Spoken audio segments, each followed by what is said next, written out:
We don't have to fish together. Yeah. That was what you said. Time for the Angler Within podcast with Roy Bilby.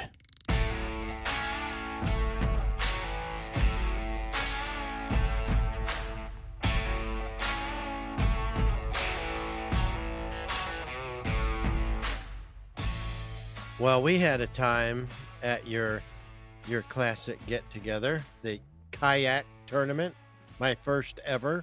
It was the second annual Crumhorn Classic. Yeah, I didn't want to put the name out there. Well, you did in the last episode. I know. Didn't matter. And I left it in, I believe, didn't I? Yeah, you did. I did, so whatever. It's all good. That fishery, that has got some quality fish. Nothing but big ones. Yeah, yeah. You don't catch many small ones in there. No, you don't. They're all solid. I think. Well, the smallest one I had was 1.3, but I had them up to 2.9. I had a couple 2.9s. That was my biggest. But now Sean. Yeah. So so just to remind everyone, we had to handicap Roy by making him join us in the gang of pedal kayaks that were out there instead of your John boat, which you kept on talking about. I tried. We weren't having it. I totally walked you into a rental, and I apologize for that. I was like, by the way, you owe a little bit of money for that. Yeah, by the way, it's $80 for the day. I'm like, what? We got the employee deal, though. He hooked us up. Yeah. I'll tell you what, several years back, the mad scientist that our listeners know was on me because he'll do a kayak. He's got solo canoes. He's like, dude, you gotta get a kayak. And I'm like, why? It can get in places you can't get, with your bass boats or your John boats. And I'm like, I don't know. He's like, you got to do it. So I went out and the problem is I found a cheap one and I got exactly what I paid for. It was a sit-in model. It was the most tippy, uncomfortable thing I've ever been in my life. It had 2 rod holders, but you had to, they're behind the seat. You have to reach around behind yourself to switch rods. And every time I did that thing felt like it was falling over. But it was a narrow design. It had 2 rod holders, but it was not a fishing kayak per se. It was a kayak that had flush mounts on it. All it was. That's all it was. Probably 10 feet long. It was, and it was not designed for what I used it for. Yeah, but as your upgrade, you had a 12-foot Bite FD. Yeah. Jackson. I was a pedal drive and sit-on style. A mesh seat, very comfortable, fully adjustable. I'll tell you what, I was impressed. I was super impressed. Easy to steer, easy to maneuver, back up, go forward. I'm like, this was well thought out. Every time I reached behind to switch rods, it stayed level. It didn't rock. I can't overstress how impressed I was by that kayak, but I'm still not buying one. I can't. The bottom line for me is I can't carry enough rods and enough gear unless I dump $3-4 grand on one of these made for fishing 13-foot kayaks, super wide, like you got, and buy the crates and the extra, do the mounts for where you can carry 8 rods and all that. If I'm going to spend another $4 grand, good grief. That Tracker 175 I bought, I paid $4 grand for, and that's a $23,000 boat now. And when I bought it, it was in pristine condition. I just got the deal of the century on it, and I love that boat. But it's a fully rigged aluminum bass boat, mid-grade. But I paid $4 grand for it. You can't even buy the outboard for that. So that's the problem I have. And I can't spend that kind of money on a kayak when I've already spent it on a boat where I can carry 4 times as much stuff. Well, let's just be clear. If you wanted to, you would do it. Yeah. And let's be clear. Yeah. I don't want to. Yeah. It's all you have to say. Well, I can't because I already have this many boats. No, you just don't want to do it. And that's fine. Yeah, I just don't. You got me. It was cool. It was a lot of fun. For me, it was worth rental just to experience that and go, I see why people are into this. My problem is I have fished for 40 years out of boats, and it's hard for me to Yeah. scale down. Really hard. Well, it's no secret that you don't like change very much. Introducing new things is not one of your It takes me a while one of to- your commonplaces. I go with what's always worked, but I do adapt. I'm just about 4 years behind everybody. How cool was else. it that we had 6 of them out there though? Yeah, it's really cool. That was great. It was. Everybody had a good time. The cookout at halftime was awesome. And Sean had a 5-pounder. He had a couple high threes. He just blasted everybody. So we all got going at like 9 o'clock, Yep. and I started. What should I say? I signaled the beginning of Yeah, round you one did. with a 6-inch salute mortar Because we did this on the 4th of July. on the 4th of July, and it was a beautiful morning, except for the wind, which we'll get into in a minute. It was the mortar heard around the But lake. that mortar, according to where I got them from in Pennsylvania, it was the loudest thing they had that was there. So it it was was a maximum loud. load. It was the mortar heard around the lake. And usually when you say 4th of July, we're doing fireworks at 9 o'clock, you don't mean AM. Listen, I only had 6 of them in a box. We signaled the beginning of that one, and then we signaled after round 1. We signaled round 2, which was team play. But the wind, you guys had the upper hand over me because I Right. did horribly. Right. That With tournament. your knee, you couldn't pedal. And or should I say with your meniscus. You My couldn't meniscus. pedal. No, Yeah. my patella. Patella. There we go. Now my meniscus is fine; it's intact. My patella is what dislocated, but I can't pedal, so I couldn't get into casting position at all. And we can't use a motor on this lake. No, well I could have, but it would have caused a. Oh yeah, there would have been more fireworks. Yeah, exactly. Exactly. So You had to paddle. I had to paddle, and when I'm paddling, I'm not fishing. But with all So- that wind, you were doing more paddling than fishing. So what I ended up doing as a strategy was I would get positioned and then I would let the wind blow me, and I would try and just coast through zones to Yeah. try and cast to as I went down through. And I lost 3 good fish on the day. And the only one I got to the boat was a northern pike. No good. Yeah, didn't No help at all. didn't count. Just could not get it done. Now, like we said a minute ago, Sean, who, by the way, on the last episode, that's that picture of him on there with his scale said 4.0. You and I think it's 4.8. And I'll tell Yeah. you what, if his scale is off that much, Yeah. then you lost by more, because Yeah. the thing that we had going, so we had a digital live well, folks, and everybody that would catch a fish that they wanted to put into the running, which was every Yep. fish everyone caught. They would take a picture of the fish and then a picture of the scale reading on a digital scale. It was And- very, very similar to the MLF format where every time somebody caught a fish, you got a notification. Yeah. And the phone was pinging a lot. I've never fished under that that pressure platform before. And I'm like, who's catching all these fish? yeah, You know? and it was Sean. Yeah, it was. I pedaled over to him in the afternoon session when I caught 3 fish in the morning, all bass, no pike. I caught a 2.9 and a 2.2 on consecutive casts, and then nothing for an hour, and then that 1.3. And there was 3 of us that caught 3 bass in that morning session. I was one of the 3, but I had the lowest weight of the 3 guys that caught fish. And then in the afternoon session, there was a whole lot more fish caught. There was 19 bass caught in the afternoon because I crunched all the numbers when I Yep. got back. I went through the group chat and recorded how many fish everybody had. And I pedaled over to him in the afternoon. I said, "Are you the one lighting up that score tracker constantly?" He's like, "Yep." I went, "Well, good for you." And I meant that. And I caught 6 bass in the afternoon. Also 4 northerns. You saw the one. Yeah. I mean, just a giant fish. But I crunched the numbers afterwards. There were 6 fishermen. There were 28 bass recorded. I caught 9 of them. I caught like a Hey, third the ice of cream the truck is total. coming. Hold on one second. Don't go. Hold on. I think the ice cream truck's going to pull out in front of my house. Go get louder? Is it getting louder? Can you hear it?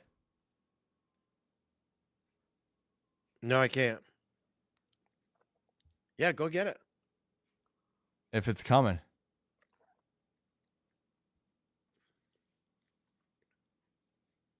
It is hot enough for an ice cream tonight. That's dairy. That's going to mess with your throat. That's a good point. If it pulls up out front, though, I'm going to walk away. So just be ready for that. Yeah. It's okay. Yeah. It's so funny. She came down here, or I don't know, I just heard it. I just heard it come driving through. I was dozing off in my chair, and I got woken up by the ice cream truck. I was annoyed. All right, so back to the tournament. There were a total of 28 fish. Here's the thing that surprised me. There were a total of 28 bass recorded on the day. I caught 9 of them. I had a third of the bass weighed in. They just weren't big enough. You know, Sean, total weight on the day, Sean had like he had 21 and change, and I had 15 and change for the whole day, which is not the way we did it. But he had 2 fish less than me, but he had 6 pounds more. That's how much better the quality of fish that he was on. And he was on the far side of the lake, which honestly, with the exception of the personal best I got out with you in front of that one building out there on your side, on the other side of the lake. Yeah. He got him on the house side, which I've done well over there too. I'm not gonna lie. I think you have as well. I mean, there's that's where I caught the 2 consecutive in the morning round. Yeah. But in the afternoon, they were all on the other side of the lake. And you said, because you were checking shallow, I was checking out farther. You said they're not shallow. And I said, nope, I found the same thing. All my fish were mid-depth in the afternoon, every single one of them. The thing that got me thinking afterwards, and I yelled at myself, we knew they weren't shallow, but we still kept fishing the shallows. Just to make sure. You know what I mean? Like what? It's the same stupid thing that we always buy a million lures, but we always go back to the ones the 3 that work. For you went back to your spinner bait, you crushed them, and you did on your lipless crankbait, you crushed them, and the Texas rig. You know, I lost the good ones. I lost were on Senkos. 2 on the black frog you gave me, on those Zoom black frogs. Yeah, they're awesome. Yeah, those are killers. It doesn't take too long after it hits the water for something to happen with it either. It's like immediately when you throw it out there. It's called a Zoom horny toad. Horny toad. And they're very effective.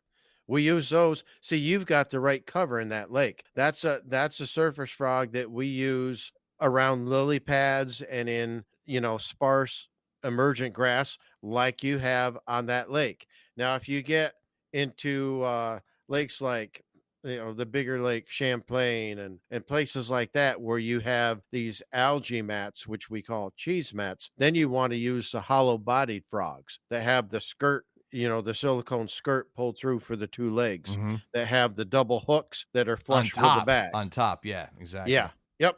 That's what you want to use on those. So each fisherman in this tournament had to bring 2 or, and in your case, more lures to put into the pot.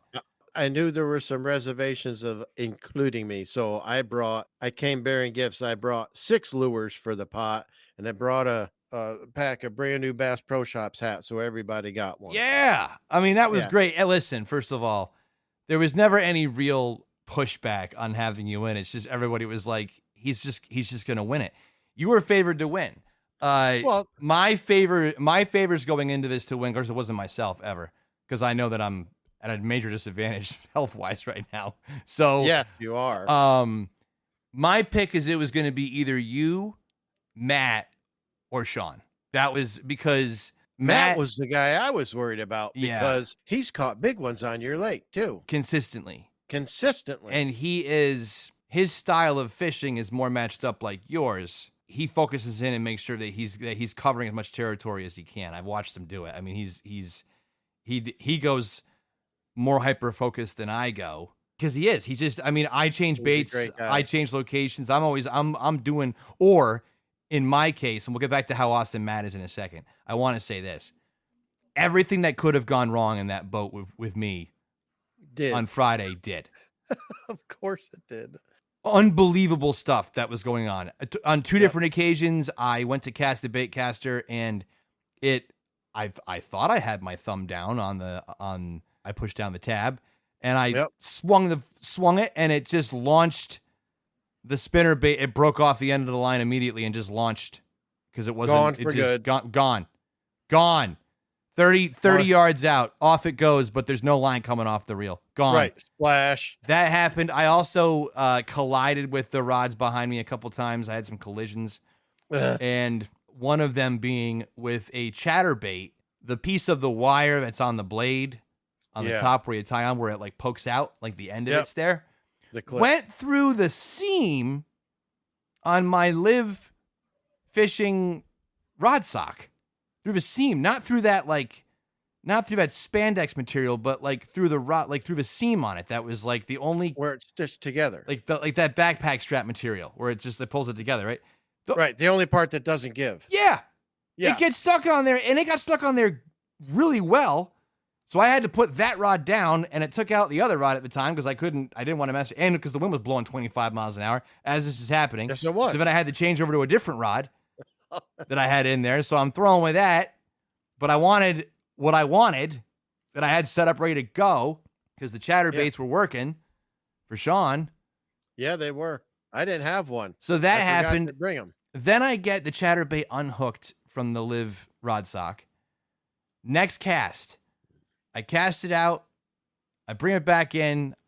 I reeled it up too close to the eye, to the tip on the rod, and it pulled itself through in such a way that I couldn't get it to go back out. It was just stuck. You can't even make that up. No. So I mean, and then as all this is happening, the phone's going. Yeah, right. And I was like, this is not fun. And then I talked to Nick on the phone, and he's like telling me where to go, and I look over where everybody was, and everyone was in the spot he wanted me to go to. Shout out to Nick. He didn't make it out that day. I'm not going to tell his business, but he took a fall and looked like hell. So that's why he didn't make it out. But yeah. Anyway, but he's doing well, and fast recovery to you, Nick. But yeah, everything was just that. As I sat there, I'm like, as much fun as it was getting ready for this day and how much hype there was, I'm finally in the moment. I'm finally on the water. And everything goes wrong. And I'm like, I am a dumpster fire. I'm a floating dumpster fire. It was yeah, great analogy. Ridiculous because of what it was. And then what do? I get pushed all the way onto the cheese mats, all the way to the back by the wind. Oh yeah. And a couple of times I just sat against the bushes, blowing against with the wind. There was no, because I didn't have an anchor like a dummy. I didn't have an anchor on the boat. No fighting it. I should, and I thought about it too, but the only one that was in there was actually probably a good size for that boat, but it was that super heavy one that you've seen it on shore. It's like a really big anchor that's down there. It's too much to do last minute. Getting in and out of the boat is enough of a pain in the ass as it is right now for me. So I didn't want to have to deal with tying an anchor difficult. up. That's the first I've seen you walk since this happened. And I'm like, that's right. Walking with that brace does not look comfortable at all. It's not. And the ground over there is so, there's holes. It's humps. totally it's very uneven. I have to walk so carefully, and it's like an obstacle course. And at the end of the day, I'm not going to lie, my knees swelled back up again. It was. I wouldn't be surprised at all. Yeah. So I was in the woods this whole weekend for work. Yep. We have a new ADA compliant trail that goes down to the water where I'm supposed to teach fishing this summer. Okay. And I walked down that trail, and I walked up the trail, and I'm good for one of those a day. That commute. It's a 2% grade. It's just long. Being limited on mobility you have a million problems until you have a health problem, and then you have one problem. But it was a tough day of fishing. Now, after lunch, we broke down, decided last minute to change format, decided to go to teams, and we weren't sure how to pick the teams. And so I decided to get creative, and I made Roy and two other guys, Ray and Sean, I believe. Sean, Ray, and Roy. You guys are all over in the corner. And then myself, Matt, and John, a newbie, got to choose a plate off a bench that I had written everyone's names on. I was the second one to pull. And of course, as I hoped would be the case, I pulled Roy's name. Yeah, I had my fingers crossed too, because hey, we've been a team for a while now. We have been a team, but we haven't fished together. And much to my worst case scenario anxiety's truth, I goose egged in round 2 as well. True to form for the day for you, the floating dumpster fire. The floating dumpster fire, but you did come in second. So that was all right. Or we came in second. But I mean, you came in second. Those were all your fish. I was happy to call myself part of the team.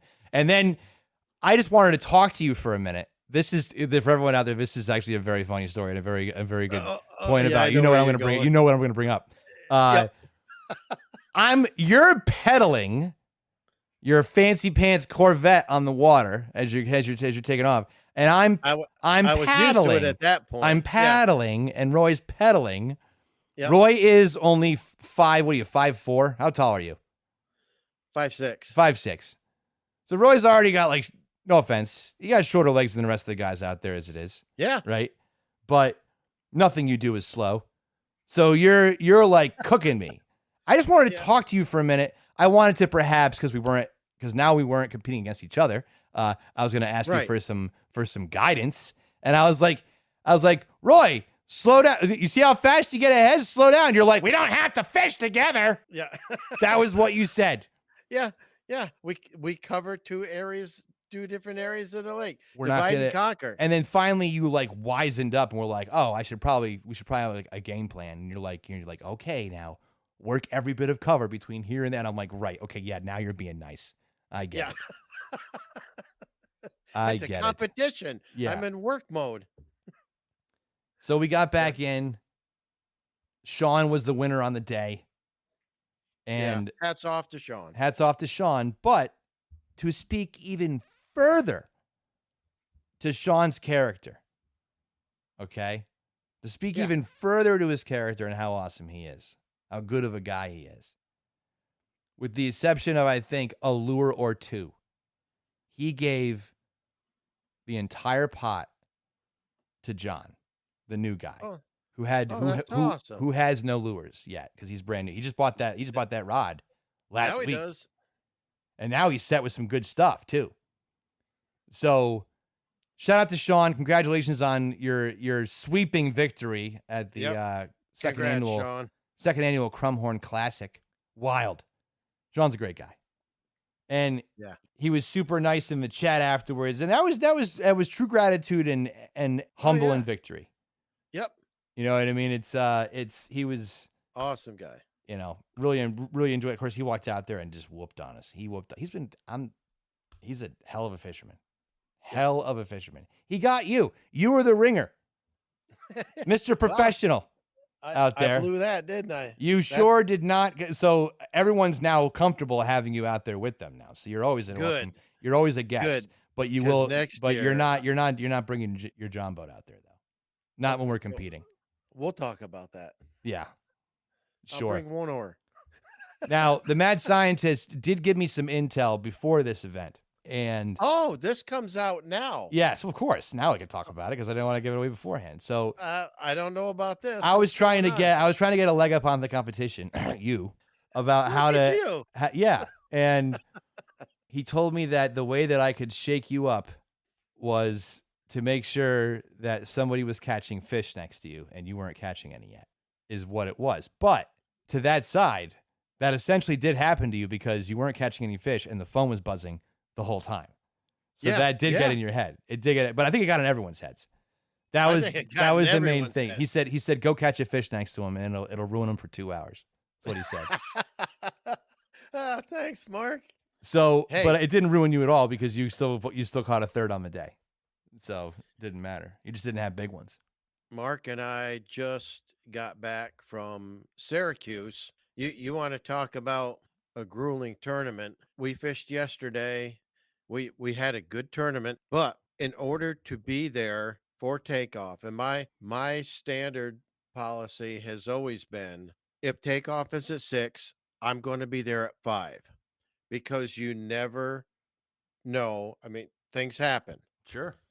Flat tires, and an accident in front of you, traffic stop. There's all kinds of variables that can come up that you have no way to anticipate. So I allow an extra hour gap just for the unexpected. To be in Syracuse for a takeoff at 6 a.m., I was up at 1:30 in the morning yesterday. I had all my stuff laid out the night before, like I do. The day before a tournament, I'm in my basement, in my boat, tying up, sharpening hooks, getting everything laid out, everything packed away. The only thing I have to do in the morning is my ice for the live well and the cold pack and drinks for the cooler. Everything else is staged and ready to go so that I can be on the road. I met Mark at a pickup point. We grabbed coffee and made the drive. I mean, 250 miles round trip, something like that. It's a long drive from where I live. We got there 4:30 in the morning. We're on I-90 and the air temperature is 78 degrees. 4:30 in the morning, and we're going, yeah, this is going to be brutal. We both brought plenty of water and liquids for the day, and agreed to keep reminding each other, got to take a drink, got to take a drink. And we did that. We stayed on that. But we had 20-mile-an-hour winds. It was 95 degrees when we got off the water, 96. Just a brutally hot, windy day, but we fished our strengths. We were both doing something different, but we had located quality fish in 10 to 12 foot of water in submerged grass outside of areas that had emergent grass. And other than a 3 3/4 pounder that he culled with our final cull of the day, which was caught in about 6 foot of water, everything else came out of 10 and 12 foot. But we had 5 largemouth for 18.5 pounds and finished second in the tournament. So we brought ourselves way up in the point standings and had a real good with a tournament. 7-boat field. The last time he and I fished a tournament on that lake, we brought in no fish to weigh. We didn't catch any keepers, and we caught the wrong kind of fish. So we didn't have anything to weigh in. So we really improved on our last trip. So it was a good tournament for us. It was just nobody showed up. Mhm. So, but anyway, we coming off of that, our next one is on the river down at the Crescent Pool, Mohawk River. And they're saying that there's a lot of, I mean, that area is known for the water chestnut beds, and there's big largemouth there. That's the largemouth pool on the Mohawk. Do any of But the there's guys from your, what club is this? Mohawk Valley Anglers Club. Do they listen? Some of them do, yeah. That's good. All right. Well, good. We should have an ad. Do they have like a newsletter? No, everything is done via text. Oh, you should put the episode into the text thread. I could do that. It'd be interesting to see what they. I mean, I don't know. It's up to you, but a little guerrilla marketing there. Sorry to interrupt you. That just popped in my head. The word is that the high water and all the rain we had this spring kind of blew out the water chestnut. So we're going to go scout that before the tournament and fish it the week before and just see what adjustments we have to make. Because now that we got a good spot in the point standings, of course, we want to maintain that. And we'll have a full field at the next one. So yeah, it should be good. It'll be challenging. It always is. As you saw, you can't predict the weather. And if things can go wrong, they will. That's tournament fishing. Mm-hmm. Now I had a DM from a guy, Thomas Patwell. He was a student at the college. He was in the bass club.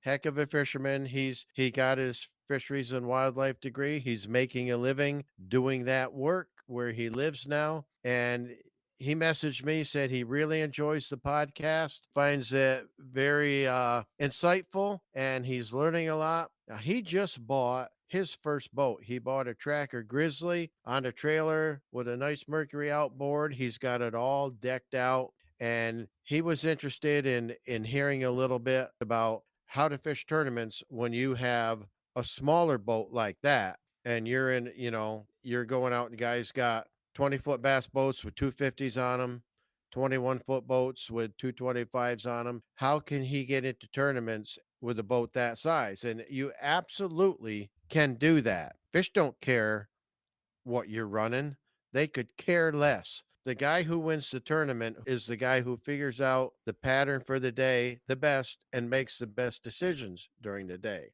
The advantage you have with a smaller rig like that, especially an aluminum rig, is you can get into some really shallow and gnarly stuff that guys aren't going to go into with a glass rig for fear of damaging it. And there's a lot of quality fish hidden away in those shallow backwater bays and areas that have that gnarly cover.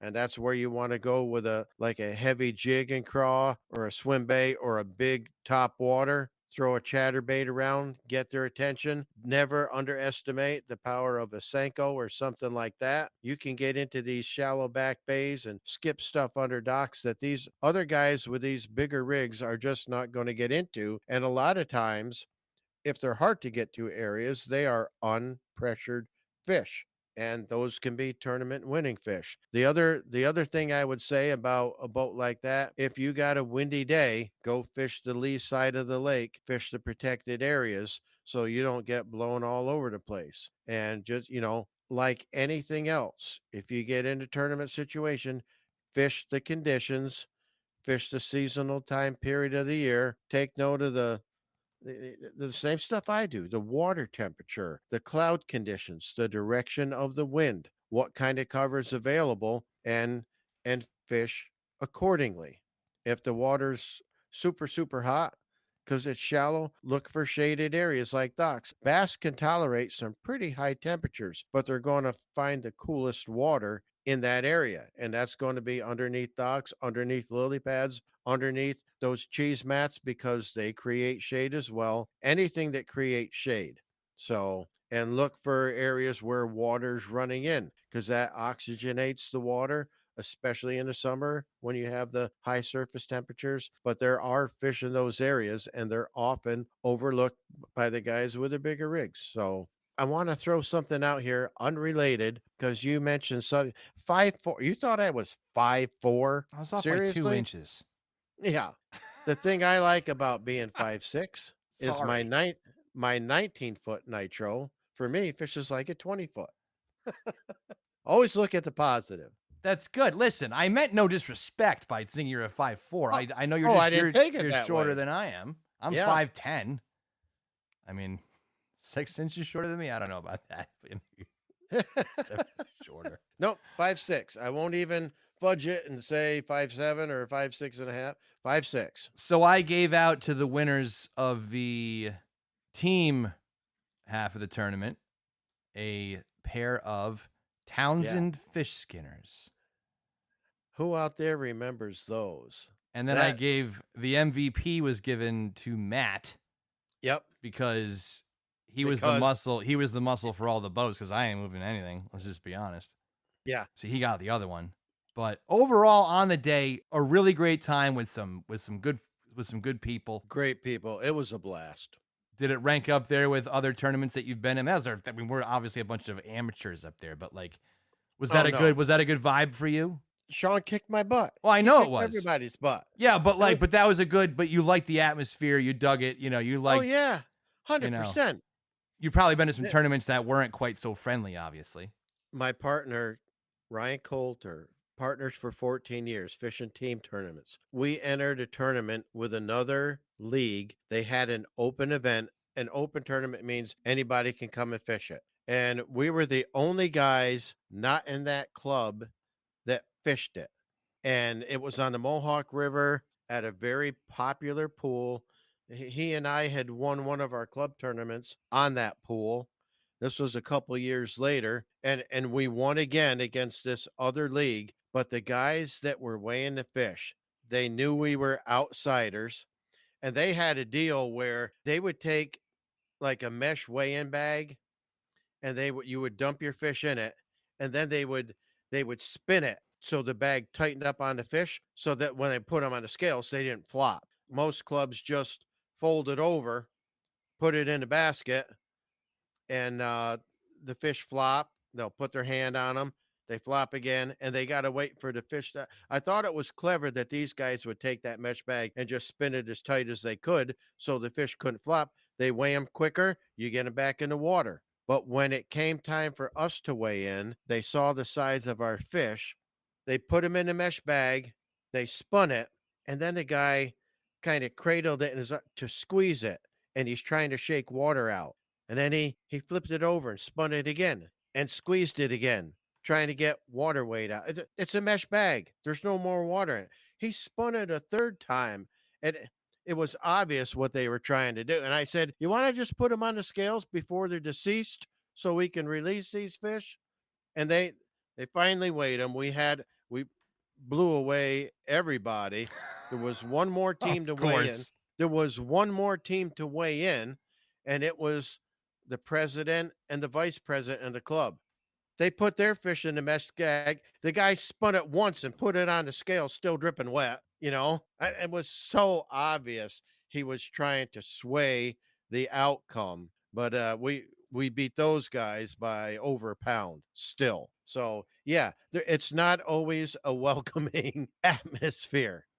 But then we've had other clubs that we did open tournaments and we won, and everybody came up and shook our hands and thanked us for showing up. And it all depends on the club and the attitude of the club. Like I've said about ours many times, anybody at these tournaments has the shot at winning. Everybody is a good fisherman, and it's up for grabs every time. There's a few teams that are consistently in the top 3,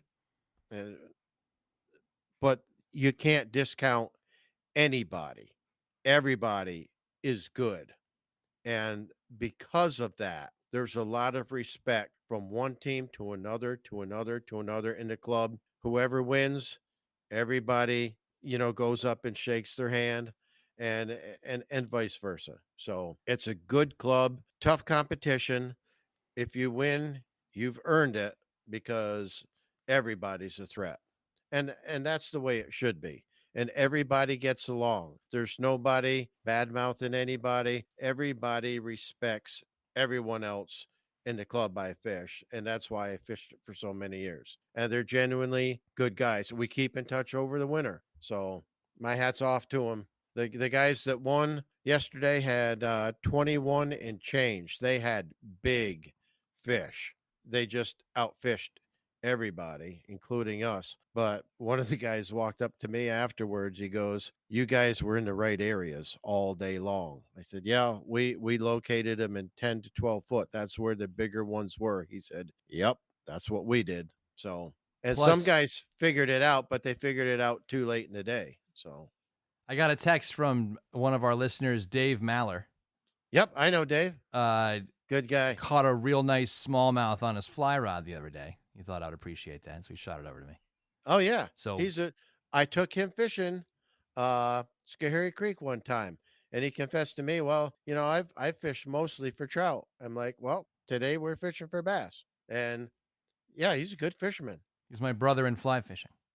Yeah. Shout out to Dave Maller. Thanks for listening. Appreciate it. Yeah. Thanks, Dave. We appreciate you. He works at the college. I got to get back there and say hi to everybody because it's summertime. We're not having the bass club meeting, so I haven't been there, but I got to get back just to say hey. How was your fish fry tonight?